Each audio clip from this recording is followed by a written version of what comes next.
everybody. Brian Curran here again with another Saturday morning lesson on YouTube. I'm super happy. Finally got myself a YouTube channel. And if you haven't noticed the name, it's called The Fishin' Musician. So not only will I be sharing the lessons and hopefully some live performance stuff and things like that, all guitar oriented, but I'm also going to share some of my fishing adventures with you.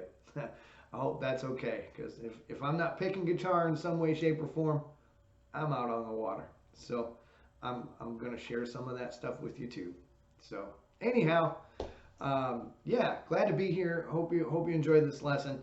Intro to slide guitar. I have covered this in the past, but wanted to go over it again here for my YouTube channel. So I hope you find this useful. So yeah, let's get into it. Let's talk about learning to play the slide. Let me get rid of these finger picks here. I don't want you to think you need to use those. So yeah, so first thing you need obviously is a guitar to play slide on. There's really no one better or worse than another. Electric is fine, acoustic is fine. I have a resonator here that works great too. But one thing you want to be conscious of or think of is in the beginning, it's a little easier to have heavier strings and higher action. Not 100% necessary to play slide, but it certainly will help you in the beginning to have a little bit heavier strings, a little bit higher action. Will make it a little easier to do. So if you have another guitar, your local music shop can certainly help you out on getting that worked out. So now you're thinking you got your instrument, next thing you need is a slide. Well, it can be a bit overwhelming on the market. There's just hundreds of different slides out there. This is just a brass Jim Dunlop, that's what I settled on. So really the best advice there is to get 4, 5, 6 different types of slides and experiment as you practice and use different slides, and eventually you'll find one or two that you kind of settle on and say, hey, that's the slide I want to use. The next thing to think of while you're doing that is what finger are you going to wear it on. Obviously the index out, that's really not going to do you no good unless you play over the top of the neck, which there's a guy that does that, by the way, that I've seen, and he's pretty darn good, but probably not the best route to go. So a couple of things to ask yourself. One is what your goal is on slide. Do you think you're just going to be doing single line melody stuff and solos? If that's kind of the goal, then your finger really doesn't need to be, you don't really need to think about it too much. Just go with what's super comfortable. If you're going to be doing some chording and slide, the finger becomes a little more critical. I think the pinky's the best route to go because it leaves 3 fingers that you're very familiar with using already for chords.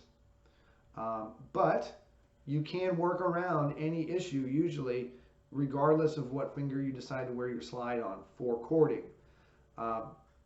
But just think about that, you know, about what direction you think you're going to go. Obviously, I have settled on the pinky. So, again, best thing I can tell you is as you practice, in the beginning, experiment with different fingers, different slides. You'll find what works best for you. So, let's talk about playing the darn thing, right? So, I'm going to have you tune to an alternate tuning.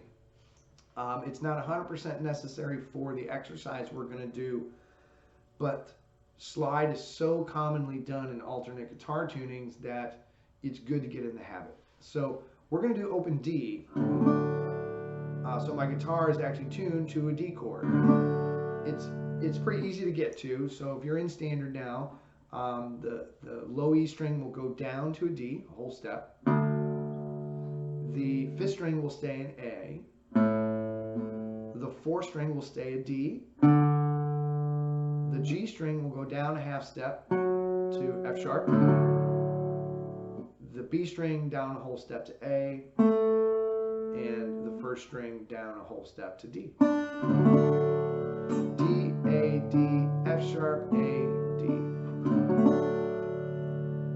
D chord. So now we got our guitar in tune. There's basically 4 key elements that I say are really important when you're getting started on slide. First is slide plays, to play the note in pitch with a slide, you play directly above the fret. Not behind it like you're fretting.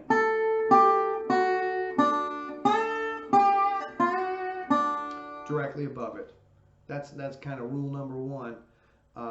Rule number 2 is you play very gentle, like you're doing a harmonic. That's the pressure you're using to play the note with a slide. Literally just barely touching the strings. Not like you would when you press down with your fingers. Okay, rule number 2. Rule number 3, I say, is you only need to use the amount of slide to play the string that you're on. And let me give you an example of that. If I'm only playing the first string, don't bar all 6 with your slide. All that's doing is creating excess noise and unwanted overtones that you really don't need. So I've just got the tip of that slide there, you know, over that first string. That's kind of rule number 3. Rule number 4, try to keep the slide parallel to the frets in the beginning. And to do that, I think having the thumb nice in the center, parallel to the frets, is very important. 2 reasons. Well, 2 reasons come to mind right in the beginning. One is having the thumb back there gives you a bit of an anchor, which will help your accuracy moving up and down the neck. Number 2, I think having the thumb parallel helps you have the slide parallel to the frets, not angled this way or angled that way. It also keeps you from pushing out or pulling in and angling that way. Nice and straight above the frets is the key. So directly above the fret with the slide, gentle touch, just enough slide to play the string you're on, and parallel to the fret, thumb nice in the center, parallel to the frets as well. I think in the beginning those are the elements to really pay attention to. So let's get into the exercise. What we're going to do is a D minor pentatonic scale. We're going to do it on the first string. The notes we'll be playing will be the 12th fret, the 10th fret, the 7th, the 5th, the 3rd, and open 1. We're going to be doing it both directions. I'm going to start you on the higher notes, the higher octave. But I want you to think of the first note as a target or destination note. That's the note we want to play. But we're not going to start there. So we're not going to play it like this with the slide. That's our target note. But I want you to go down that scale and look at the next note in the scale will be the 10th fret. That is our start point to our destination, or start to our target. So I want you to take your slide, gentle touch, thumb in the back, just enough slide to play the first string, gentle touch right above the 10th fret. And I want you to just play that one note. Just that. Okay, you're getting some noise, sure, no problem. Don't worry about it. Now I want you to then slide into the 12th fret and stop right when you get to 12. Again. Okay, just like that. Now you're going to see me doing vibrato. Don't worry about that. We'll talk about that in just a minute.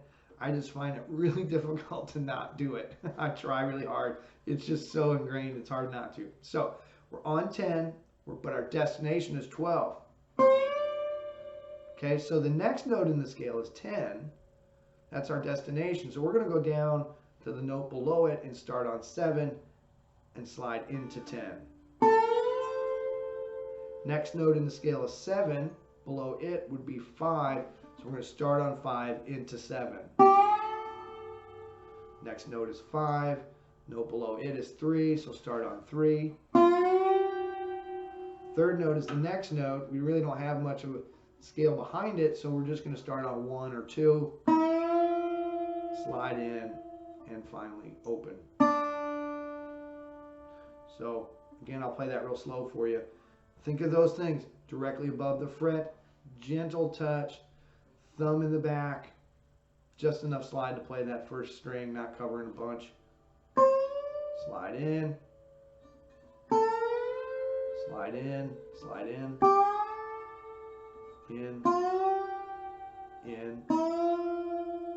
open. You can see I'm moving my hand, I'm moving my position. That's why I think having that thumb in the back is really important. I'm not doing this, I'm doing this. That whole position. Okay, so that's going down. Now let's go back up to 12. We start with open. The next note in the scale is the 3rd fret, but we want, that's our target. We're going to slide into it. Next note is 5. We're just on 3, so we're going to stay there, play 3 again, slide into 5. We're on 5. The next note is 7th fret. We're going to stay on 5, play it again, slide in,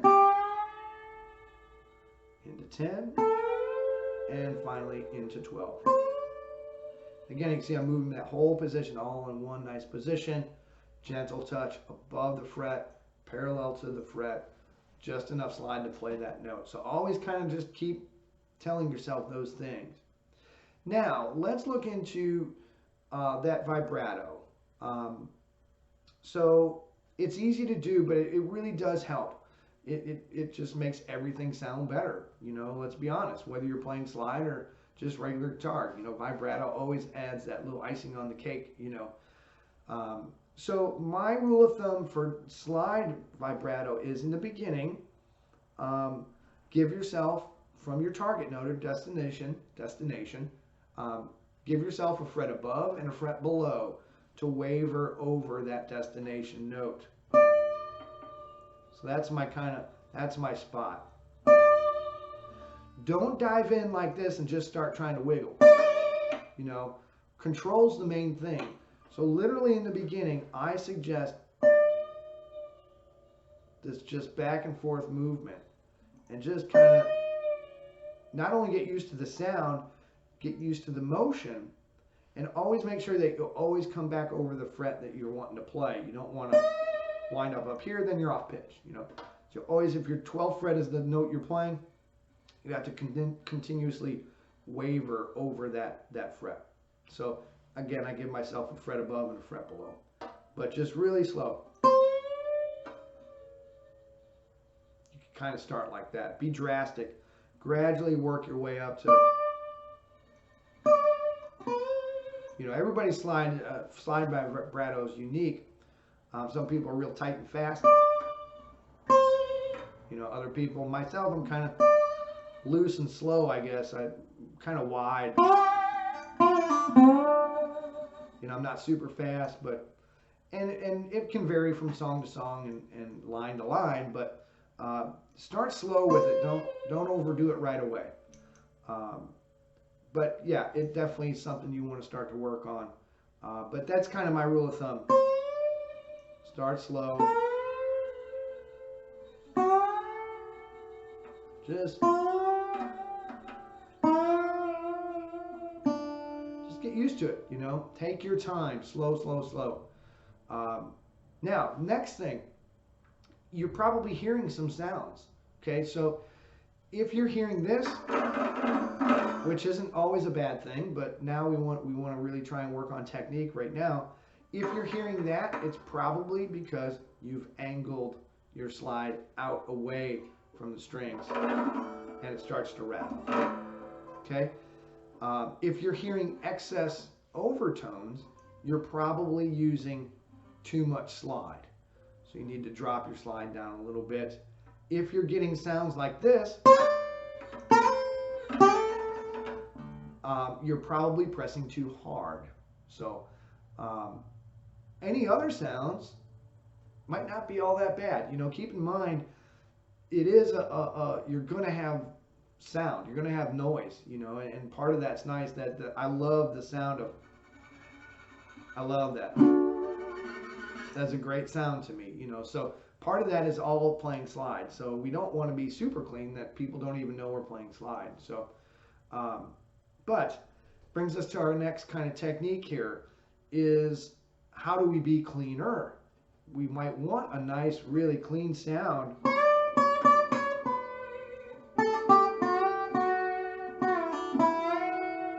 Where you don't want this kind of more extreme dirty sound, for lack of a better term. That is done by gently, and again, gently, like a harmonic, playing a finger, 2 or 3 fingers. What's available obviously depends on what finger you're wearing the slide on, gently touching the strings behind the slide. So if let's say I play the 12th fret there without fingers behind it, I get this sound. So we can hear the slide on the string. We can hear some ringing of other strings just kind of sympathetically vibrating at the same time. But if I gently mute, a lot of that goes away. You know, so you can clean things up by just muting behind it. And again, I'm just taking my finger from this.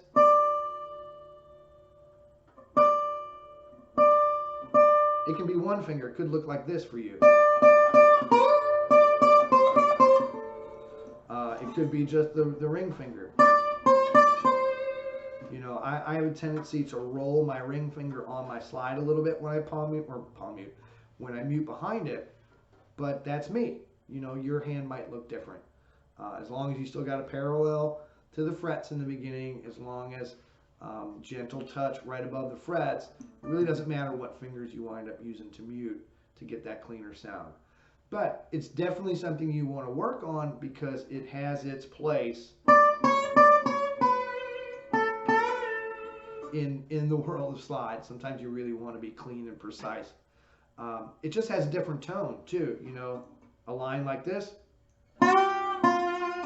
there's muted, not muted. It's just a different sound, you know, so definitely worth looking into. So remember those rules of thumb when you play this exercise. Always tell yourself those things in the beginning. Play directly above the fret. Gentle pressure. Only use the amount of string that I need to play the string that I'm on, and you know, parallel to the fret. Nice, you know, gentle placement of the thumb in the middle of the neck, parallel with the frets. Slide parallel to the frets. You know, move all in one motion.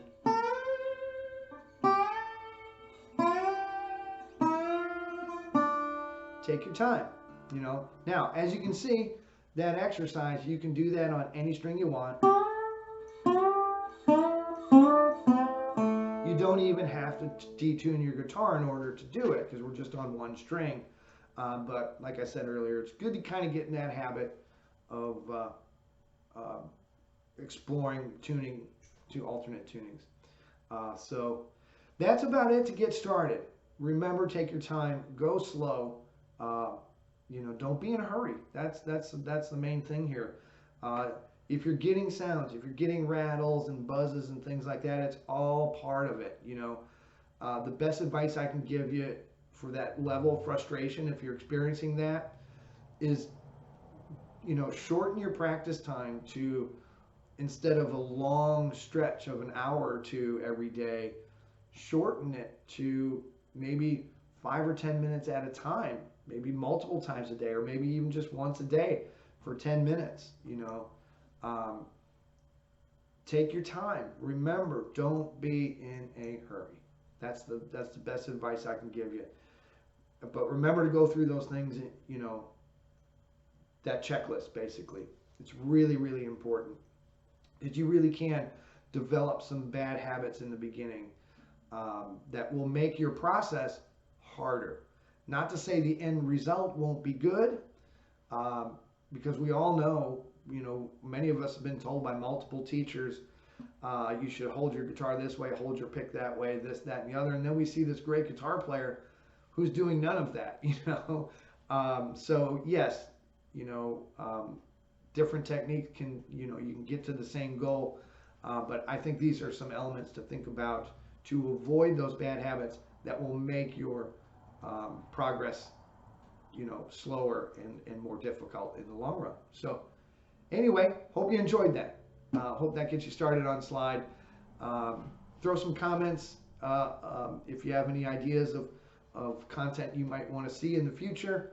I'm also available for online lessons, in-person video sharing. So if there's something you want to learn specifically or take your plan to the next level, I'm certainly help out if I can. So take care, everybody. Again, hit the subscribe button. Follow me here, The Fishing Musician. We'll see you next time. Y'all take care.